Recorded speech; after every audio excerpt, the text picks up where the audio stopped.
Hallo folkens. Da tenkte jeg skulle gå gjennom buoppsett fra start til slutt. Jeg har en av mine gamle buer her som jeg har skiftet streng på. Akkurat det her er en PC DNA SP. Det er en bue som jeg har i hvert fall likte veldig godt veldig lenge, som jeg har lyst til å begynne å skyte litt med igjen. Så nå har den fått nye strenger og kabler. Nå skal vi sette den opp. Da tenkte jeg å gå gjennom alle stegene på video.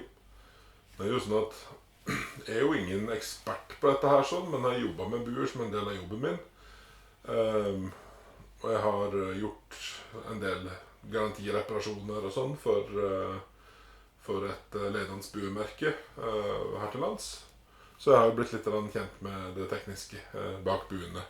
Først og fremst så forsikrer vi oss om at oppsettet på bua sånn som den er nå, er riktig. Da er spesielt måla på bua som jeg tenker på, så aksel til aksel og brace-høyde. Så sjekker jeg jo camlean, som er rett og slett hvilken vei kamhjula heller. Det siste enn det er å måtte stå med ei egentlig ferdig oppsatt bue, men så må du tilbake til det grunnleggende og endre på noe, og så må du endre på alt du gjorde etterpå det igjen. Så vi forsikrer oss om alt dette her sånn først som sist. For å sette opp ei kompanbue, så er det en del utstyr som er veldig verdifullt å ha. Noe av det må en ha, andre ting er det fint å ha, og en del ting klarer en seg strengt tatt uten. Men vi kan starte med en kant her sånn. Pilhylle, den burde vi ha. Vi har et sikte.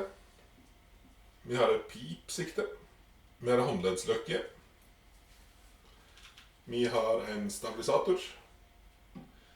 Vi har en strengvinkel, en kniv, et strengvater, skrujern av diverse typer, alt etter hvordan skruer en har på bua.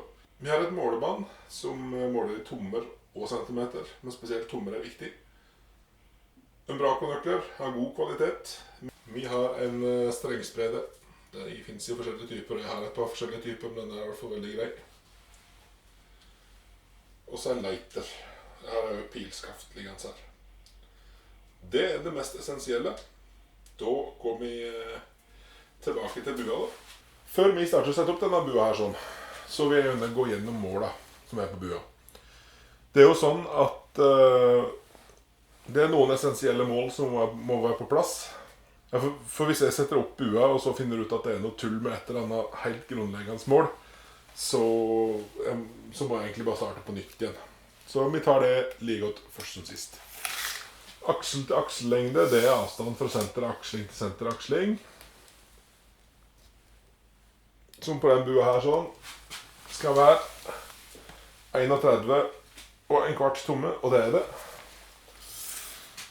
Brace, eller brace height, brace høyde, det er ifra det djupeste punktet i grepet ut til strengen. Da setter jeg målebåndet helt inntil der. 6 tommer, og det stemmer i forhold til hva denne bua skal ha. Det er de 2 målene som sier aller mest om ting stemmer med bua. Begge de 2 målene er ok. Da skal sannsynligvis sånn som dravekt og sånn være ganske nære, men det kan vi finjustere senere. Viktig å understreke at når jeg skal starte å sette opp bua, så er lembolten skrudd i bånd. De målene jeg akkurat tok, de stemmer ikke hvis jeg har skrudd ut lemboltene litt. Så utgangspunktet er alltid lemmene helt i bånd. Da skal vi sette opp bua.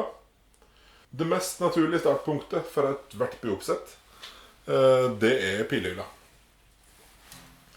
Pilhylla den må vi ha før vi kan sette på løkke på bua. Løkka den må jeg på før vi kan begynne å trekke bua, sjekke kamtiming og synkronisering. Og løkka må jeg på før vi kan montere pip og sånn. Så ingen løkke på før en har på pilhylla i hvert fall. Typen som jeg har valgt her sånn, det er en, ja, altså, den heter vel PSE Ultrarest. Men det er jo en QAD Ultrarest. Det er QAD som produserer denne her for en del av de forskjellige buemerkene.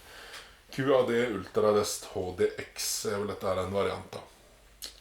Men den er spesialtilpasset til denne bua da, så betyr egentlig bare at den har en sånn liten tapp som PSE har frest ut spor til her sånn. Den skal vi få på.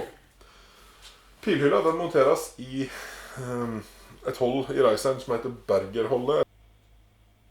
Og den holdes på plass med en Umbraco-skrue. Veldig viktig å huske på at de fleste buer i dag har reisere eller midtstykker i aluminium. Da gjengene er jo for det meste i aluminium. Unntaket er karbonbuer der de nok har noe stålinnsett på en del av det i hvert fall. Eller stålinnsatser. Det betyr at vi må være veldig forsiktige med gjengene på de fleste buene på markedet. Da. Så vi entrer skrua forsiktig med fingrene først. Og etterpå det så kan vi gå til med Umbraco-nøkkelen. Det er ekstremt kjedelig å ødelegge en Raiser på grunn av at den dro til en skrue litt for godt. Nå er ikke dette her noe kurs i hvordan jeg monterer en QAD-hylle, så jeg går ikke så veldig i detaljer, men det er fallhylle, og de fleste bruker fallhyller i dag, så da er det relevant å bare nevne i hvert fall at jeg setter den opp sånn at den akkurat ikke slår ned i det. Da får jeg ikke noe unødvendig lyd, og jeg får ikke noe problem med at den spretter opp igjen. Nå er egentlig pillehylla montert. Nå er det sant nok en kabel på den pillehylla som skal monteres i kabelen på bua. Det gjør jeg bare senere i oppsettet. Og det er litt forskjellig der sånn fra modell til modell hvordan det skal gjøres, så det går jeg ikke inn på. Når pillehylla er montert, så er det noen små justeringer vi skal gjøre. Den justeringen som er viktigst akkurat nå, det er side-til-side-justeringen på hylla. På en del buer så vil det være frestespor, eller laserskreverte spor i Raiseren som antyder hvor den skal hen. På andre buer så er det oppgitt en avstand fra Raiser til senteret av pilskaft, som er buas senterskudd. Det varierer fra merke til merke. Men en måte som ganske ofte fungerer, det er at jeg kan gå bak bua. Da er det veldig greit å ha, så enten holde bua mot kneet, eller å ha en sånn liten bueholder som jeg har her sånn. Og så kan en se strengen gjennom senteret av grepet,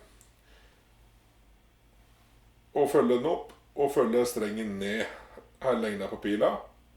Nå er jeg faktisk griseheldig med denne her sånn, den var ganske så riktig. Men så enkelt som det er det i hvert fall å montere en pilhylle.